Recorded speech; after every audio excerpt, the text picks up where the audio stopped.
guys. We are about ready to start our next read aloud. So I wanted to let you know, based off of the results on the survey, we had a whopping 6 votes for this book. It is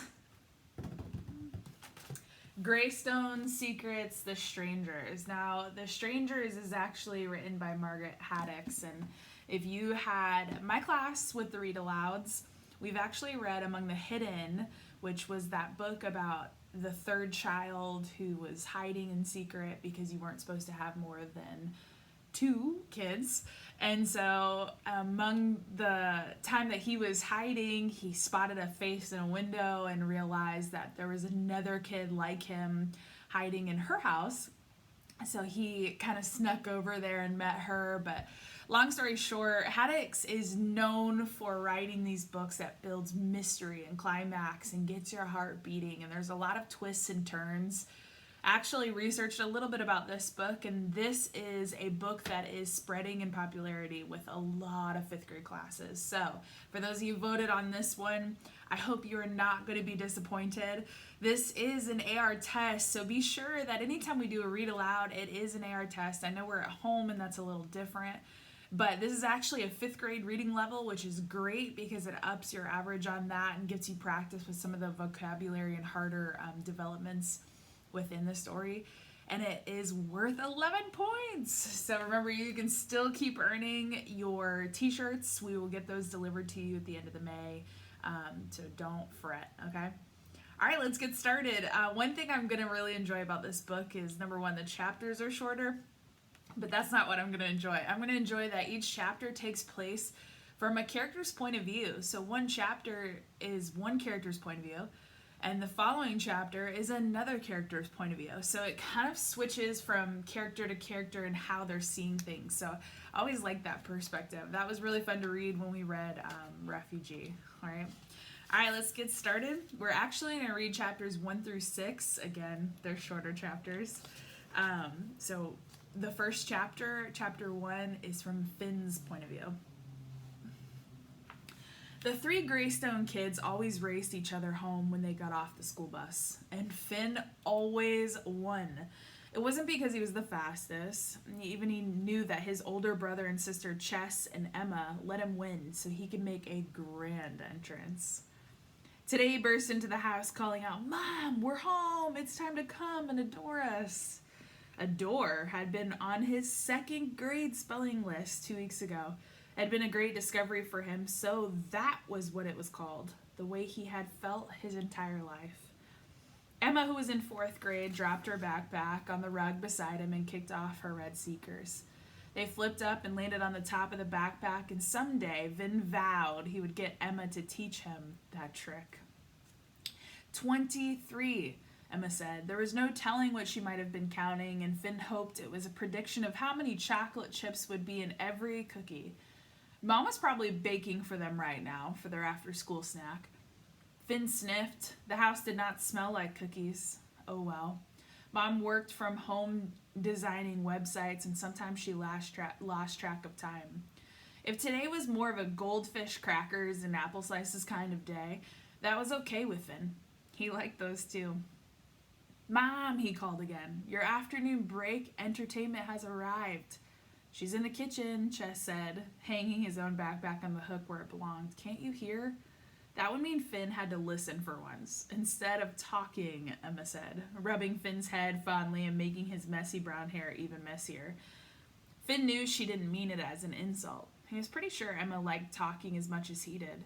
Chess was the one everyone called the quiet Greystone. Oh, this is part of our title. He was in 6th grade, and he had grown 4 inches in the past year. Now Finn had to tilt his head way back to see his brother's face. He also cupped his hand over his ear and pretended to be listening very, very hard. There was a low mumble coming from the kitchen. Maybe a man's voice? "Is Mom watching TV?" Chess asked. She never does that during the day. The kids all knew their mother's routine. She never listened to anything but classical music while she worked, because she had songs with words were too distracting. And when she really wanted to be disturbed, she worked in a windowless room in the basement. The computer down there didn't even connect to the internet. The 3 Greystone kids called the boring room. Now Finn laughed at his older brother. Are you going to stand around asking questions when you get your answer just by walking into the kitchen? Finn asked. Let's go eat. He dashed towards the kitchen, dodging both Emma's backpack and the family's cat, Rocket, lying in the middle of the floor. He yelled, Mom, can I cut up apples? It's my turn, isn't it? Mom was standing at the kitchen counter with her back to Finn, but she didn't turn around. She had both hands clenched onto the edge of the counter as if she needed to hold on. Her cell phone lay face down on the floor by her feet. Her laptop sat on the counter in front of her. But it was tilted up. Finn couldn't see what was on the screen. Mom! Finn tried again. She still didn't turn around. It was like she didn't even hear him, like she was in a soundproof bubble. This was not like Mom. She had never acted like this before. Then she began to moan. No, no, no, no, no. Chapter 2. Emma. Emma had a substitute teacher that day. The sub had dressed all in gray and gray hair and had a gray face, even a gray voice. Somehow Emma decided that was possible. The sub made the entire day so dreary and dull that Emma had started looking for and counting weird things about the day just to keep herself awake. The thing was, if you started looking for weirdness, suddenly everything seemed that way. Wasn't it weird that a pattern of coats hanging up in the classroom hooks went blue, green, red, twice in a row? Wasn't it weird that the sub could have a gray voice? Or was that just normal for her? By the time Emma got off the school bus and began racing towards the house, she'd counted 21 things she considered indisputably weird. To her way of thinking, that actually made the day pretty interesting. She was excited to tell Mom about the new trick she discovered for surviving school. Then she noticed that the porch light was still on, even though Mom usually turned it off with Emma when Emma and her brothers left for school. And then stepping into the house, Emma noticed that the living room curtains were still drawn tight across the windows. So were the blinds on the bay window at the back of the house. This turned the living room's cheery yellow walls and shadowy and made the whole house feel like a cave or a hideout. 23 weird things in one day. What if that was a normal amount and Emma had just never noticed before? She'd have to count again some other day, or really lots of other days to know for sure. Finn and Chess started yammering on about Mom and the kitchen and TV. Emma joined in, and then rubbed Finn's head because it felt good to do something normal again. Mussing Finn's hair was like petting a dog. You had to do it. Finn had thick, unruly hair with odd cowlicks that sprang up no matter how much Mom smoothed them down. Finn, being Finn, claimed this meant his hair had superpowers. And now Finn was racing off to the kitchen shouting about apples. Emma looked up at Chess, and they both shrugged and grinned and followed Finn. But when they got to the kitchen, Mom wasn't hugging Finn and reaching out to hug Emma and Chess, too. Finn stood in the middle of the kitchen staring at Mom. Mom stood at the counter with her back to the kids, all her attention focused on her laptop. And the voice coming out of the laptop was saying, the kidnapped children are in 2nd, 4th, and 6th grade. Okay, I need to stop for a second. You know, something funny about Margaret Haddix, which I don't know if this is based off of a previous series, but like, the underlining tone is obviously in the last book that we had, was that they were hiding children. And I know that in previous books she has this kidnapping children kind of thing. And first of all, it brings me chills when they're, seriously talking about kidnapping children. But this is what I'm talking about. She always drops this bomb of like, what? And if you didn't notice, Finn is in 2nd grade, Emma's in 4th, and we haven't gotten to Chess, but I'm pretty sure Chess is in 6th grade. So they're talking about kidnapping children that are the same age as her children. It's already getting me curious. All right, chapter 3, Chess. Mom? Chess said quietly. Remember, he's like the quieter one of all of them. His mother's shoulders shook, and then she, as if she was fighting for control, her whole body went still. Just like before, Chess thought. Of the 3 Greystone kids, only Chess remembered the awful day their father died. Chess had been 4, Emma 2, and Finn only a baby. But even Chess's memories of that day were more like puzzle pieces he kept in a box in his mind, rather than one continuous video. Chess remembered the two sad-faced police officers at the door, and he remembered the red Matchbox car he'd been holding in his hand when the door opened. He remembered the way Mom's shoulders shook before her back went ramrod straight, and she turned around to face Chess and Emma and Finn.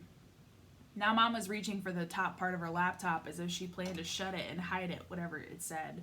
Something made Chess stride quickly across the kitchen and grab her hand to stop.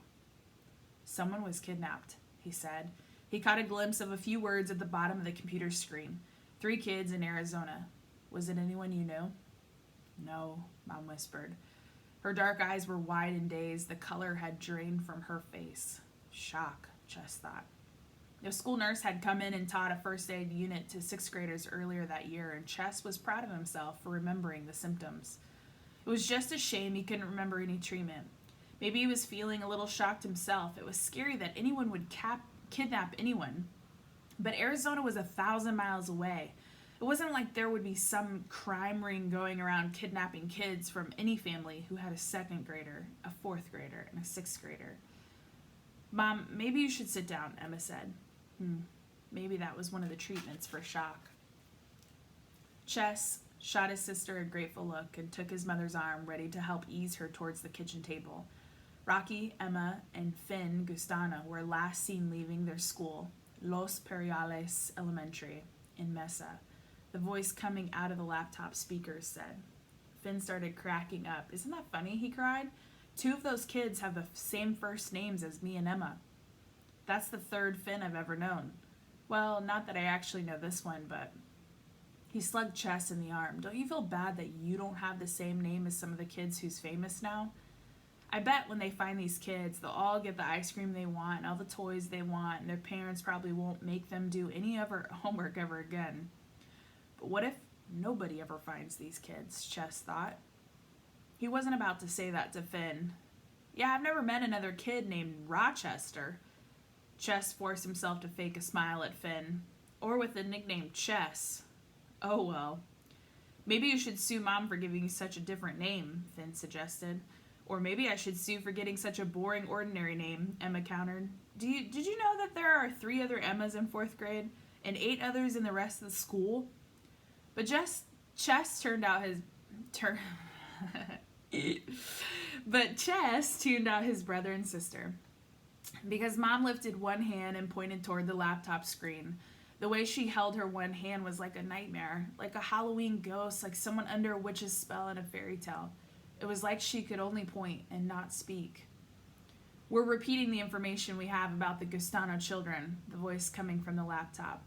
A photo of a friendly-looking, dark-haired boy appeared on the screen. The oldest of the 3 kidnapped siblings, Rochester Charles Gustano, who goes by Rocky, just turned 12 last Tuesday. Chess's hearing blanked out temporarily. His middle name was Charles, too, and his 12th birthday had been last Tuesday. How could there be another Rochester Charles, born the exact same day as him?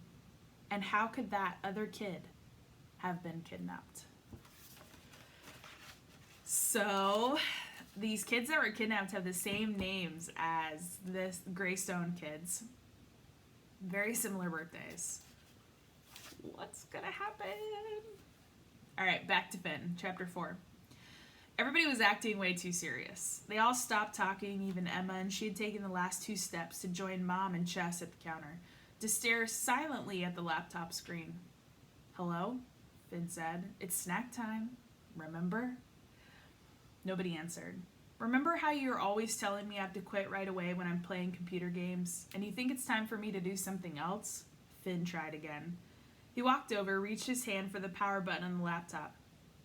He wasn't really planning to switch it off. He'd heard too many lectures from Mom about not messing with her work. He just wanted to tease Mom a little until she acted normal again. Emma surprised him by grabbing his hand, and at first it seemed like she was just trying to stop him from doing something. Then it started feeling like she needed to hold his hand.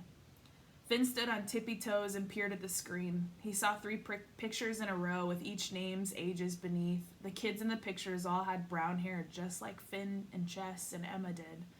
They stared out at Finn with stiff school picture day smiles on their faces, as if they'd gotten the same warning Finn always got. Remember, this is your official photo for the entire year, so no goofing off. The youngest boy, the one Finn was already thinking of as other Finn, was perfectly snaggletooth, with one adult front tooth partly grown in and one front tooth missing entirely. Finn felt a little jealous. He'd lost both his front teeth 2 weeks after the picture day last fall, and for some reason Mom didn't agree to let him have his picture retaken just because of that. But Mom, this is what I look like in second grade, he started to argue, sticking his tongue into the hole where his teeth used to be just for the sheer joy of it. Don't you want to remember me this way forever? Don't worry, Mom had said, laughing and pretending to try to catch his tongue before he yanked it back. I'm not going to forget regardless. Finn dropped his gaze to see if other Finn was just a smidge older. If that was the reason he'd been so lucky enough to lose both his front teeth right before school picture day. Finn Michael Gustano is said below the picture, born 3/4/11. He has the same middle name as me, Finn said, stunned. And wait, does 3/4 mean March 4th? He has the same name as you, Chess said, sounding dazed, and the same birthday. And that Emma is Emma Grace just like me, Emma added. She kept her gaze aimed at the screen as if she was too surprised to look away, and her birthday is April 14th too. That's crazy, Finn said. Weird. Did they just steal our names and birthdays? Or I know. He yanked his hand away from Emma, put his fists on his hip, and tried to look stern. Mom, did you let that other family clone us? He wanted everybody to laugh. He needed everybody to laugh, and then Mom would shut the laptop, forget those other kids. She'd bring out snacks and ask Finn and Emma and Chess about school, just like usual. But Mom did none of those things, and when Finn went over and snuggled against her, she didn't move. She just kept staring at the kids who'd been kidnapped. Same names, same birthdays. I wonder what you're thinking. Chapter 5, Emma. Finn, you're being silly, Emma said. Clones would look like us, not have the same names and birthdays. The girl on the computer screen had straight, light brown hair, while Emma's was darker and wavy. It was hard to tell from a tiny picture, but the other girl may even had bluish-purple eyes, while Emma's were dark brown, almost black. Also, the other girl's chin was rounder. Her cheeks were fuller. Her gaze was a little too peaceful. In every picture anyone had ever taken of Emma, she looked like she was trying to solve a complicated math problem in her head. Sometimes she was. Having your picture taken was boring. Seeing the picture of someone with your exact same birthday and almost your exact same name who had been kidnapped wasn't boring. It was the weirdest thing that had happened all day, but like all the other weirdness she'd cataloged that day, was it really all that stunning? Emma was glad Finn's question had awakened her brain again. Statistics, Emma said. Probability. There are billions of kids in the world, probably millions of girls named Emma who have 2 brothers. Maybe thousands who have had one brother named Finn, hundreds or well at least dozens who have a brother named Rochester. There's probably some formula you could do to figure out the chances that parents who like the name Emma would like the other 2 names. And for the birthdays, there are only 365 possible birthdays anyone could have. 365 if you count leap day. So you just need 367 people in a room together to be sure that at least one pair has the same birthday. How many do you need to have 3 pairs of birthdays? All the same? Chess asked. Emma's pretty sure that there's a way to figure that out. But her mind was attacking the harder problem. How could you calculate the chances that the 2 sets of siblings would have the same names in that same order? You'd have to know the number of all the possible names, wouldn't you? And since people just couldn't make up any name they wanted for their kids, was that even possible to put a number on? Emma didn't like it when math failed her. The kidnapping, Mom whispered. The odds that anyone's children would be kidnapped are tiny, Emma finished for her. But this is like the chances of winning the lottery. There are overwhelmingly odds against anyone winning the lottery. So it's stupid to buy a ticket. But somebody's going to win. Somebody gets to be the 1 in a million. Or else it'd be 0 in a million chances. But it's only one person who has that good luck. Being kidnapped sounds like bad luck to me. Finn said, giggling, and then he furrowed his brow and pointed at the laptop screen. Or are you saying those kids used up all the bad luck so we never have to worry about being kidnapped? Thank you, other Finn and other Emma and other Rochester. Hope you get found soon. Mom seemed to shake herself and look down at Finn as if she was seeing him. Really seeing him. For the first time since he'd walked into the kitchen, then she lifted her head. Her gaze darted first to Emma, then to Chess. She reached out and hugged all three kids, pulling them together so tightly that Emma could barely breathe. You don't have to worry about being kidnapped, she said in her usual firm voice. I promise. I'll do everything I can to prevent that. It would have been really reassuring, except that Mom's voice quivered at the very end. And why would Mom think she needed to prevent anything? Chapter 6, Chess. Chess woke up in the middle of the night with aches and legs. Growing pains, he thought. Mom had explained them to him a year ago and that she'd help him look them up online. Finn had asked, what? It hurts to grow as tall as Chess? Maybe I'll just stay short. Finn was still so little he thought he could control things like that. Chess couldn't remember his own brains ever working that way, thinking he got to choose whatever he wanted. For as long as Chess could remember, he had to be the responsible oldest kid, the one who had to help Mom with Emma and Finn, the mini grown-up. Was it just because Dad had died when all three of them were young? Or did the other Rochester, the one who'd been kidnapped, feel that way too? Chess could picture the other Rochester, Rocky, crouched beside his younger brother and sister in some locked, windowless back of a van somewhere, or some locked, windowless basement. The younger kids would be crying, but Rocky would be telling them, everything's going to be all right, I'll take care of you. Even if he was really thinking, there's no way out, what are we going to do? Chess could picture it too well. Those kids have probably already been rescued, he told himself. They probably got balloons and welcome home banners and toys and ice cream, just like Finn said hours ago. But Chess had seen how Mom kept checking her phone under the table all through dinner, and even afterward while everyone was doing homework. She also kept her laptop balanced on her knees when, as a special treat before bedtime, she let them watch the first half of the Lego Batman movie. She said she was just typing up invoices to send out for her business, the kind of mindless work she could do while keeping one eye on animated Legos. But Chess was pretty sure she'd been checking new websites too. Mom would have told them if there'd been any news about the kids in Arizona being rescued. Chess stretched his legs and then slipped out of bed. Sometimes it helped to stand up, and sometimes it helped to walk. He decided to get a drink of water, but just as he put his hand on the doorknob, he heard another door open down the hall. Chess peeked out. The nightlight is the hallway cast eerie shadows, but he could tell that Mom's door was open. Down the opposite end of the hall, a moment later, he heard the creak of a third step down the stairway. So Mom's going downstairs, Chess thought. Sometimes when she couldn't sleep, she got up and worked in the middle of the night. She always said, that's the great thing about working for myself. I can work all night and sleep all day if I wanted to. I don't have a boss telling me what to do. But Chess wondered if that happened more often when she was worried or upset. Did she ever wake in the middle of the night and try to remember everything she could about Dad, the way Chess did sometimes? And was that maybe the reason why she decided to get up and work instead? Chess decided to follow her. He tiptoed down the hall and went downstairs by twos. It was only the third and the ninth ones that squeaked, so his descent was finally totally silent. He didn't want to wake up Emma or Finn, and sometimes, when the younger kids weren't around, Mom would tell Chess things she wouldn't tell them. But when Chess got down on the first floor, Mom was nowhere in sight. With all the curtains and blinds drawn, Chess had to navigate by the thin slats of the moonlight that trickled in along the edges. Once he got to the kitchen, he also had the red glow of the digital clock on the stove. It was 3:15 a.m., exactly when Chess noticed that the door to the basement was slightly ajar. Seriously, Chess thought, it's the middle of the night and Mom still has to go down to the boring room to keep from being distracted.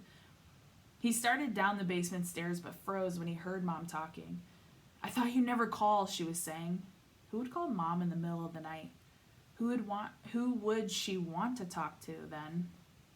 Chess strained his ears trying to listen for an even barest hum of a reply, but there was nothing. Maybe the third person on the other end of the phone call was whispering. Do not tell me to calm down, Mom said. This is exactly what I was afraid of. The pause was shorter this time, and then Mom exploded again. Oh, right, it's not my kids, she said. Not yet, but it's somebody's kids. It's kids I can imagine really well because I know exactly what an 8 and 10 and 12-year-old are alike. And I'll tell you, you're completely innocent. The person on the other end of the phone call must have interrupted her. But maybe she interrupted him or her right back because she didn't pause long enough to take a breath. It's not a coincidence, Joe, she said. She didn't even sound like Mom now. She sounded cold and mean and cutting. You have to fix this, or so help me, I will. I'm going to enjoy this book. All right, just remember to keep track, follow along, and until next time.